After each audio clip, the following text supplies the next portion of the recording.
Alors, une de mes proches, ma fille, qui s'appelle Yael Siboni Malpertu, qui est une chercheuse en psychopathologie, et fait un travail sur l'incroyable à partir de l'incroyable des crimes nazis.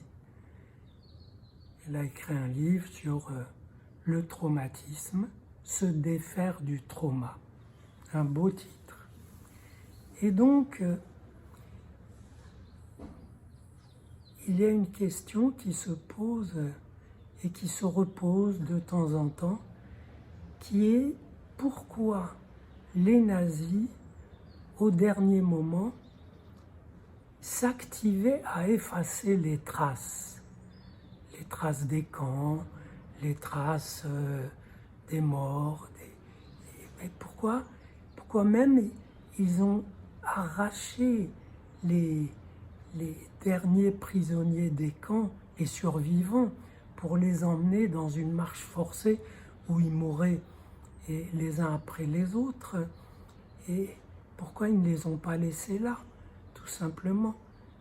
Ils auraient pu, eux, prendre la fuite, sauver leur peau, comme d'ailleurs ils l'ont fait. Mais pourquoi cet effort pour effacer les traces? Et d'abord, c'est la preuve qu'ils savaient que c'était un crime inouï. Mais je pense que c'est très précis. Ils savaient que leur crime était incroyable. Et en effaçant les traces, ils espéraient que les témoins éventuels ne seraient pas crédibles, puisque justement, ils parlent de l'incroyable. Si ils n'ont pas de preuves matérielles, ou s'ils en ont moins, ils seront encore moins crédibles. L'idée, c'est de détruire le témoignage, de détruire le tiers possible qui viendrait observer, réfléchir, questionner. Donc ils détruisaient les traces pour que les témoins éventuels ne soient pas crédibles, car justement ils parlent de choses incroyables.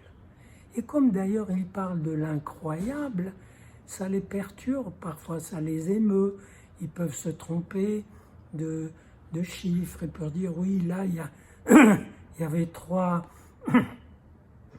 camions qui nous emmenaient, mais non, il n'y en avait qu'un, par exemple, des détails, mais on peut comprendre leurs erreurs, puisque ils parlent de quelque chose que eux-mêmes n'avaient pas cru, que d'autres, évidemment, croiraient encore moins. Donc, parlant de l'incroyable, ça perturbe encore un témoignage qui, espéraient les nazis, serait incroyable, serait en tout cas non crédible. Donc c'est un travail en finesse qu'ils faisaient en détruisant les traces. Un travail contre la dimension symbolique. Mais leur crime, par lui-même, par essence, était un acte contre le symbolique, un meurtre du non. J'ai dit que le génocide qu'ils ont fait sur les Juifs, c'est la quête du dernier corps pour qu'en le détruisant, on ne laisse plus qu'un nom inerte, que le mot juif soit un mot inerte, exsangue, mort. C'est un meurtre du nom. Et comme dans la tradition juive, le nom c'est Dieu, c'est un meurtre de Dieu, du divin. Et ça colle bien avec leur narcissisme, qu'il est posé comme les nouveaux dieux, le nouveau peuple élu par lui-même, par sa beauté, sa force, sa performance.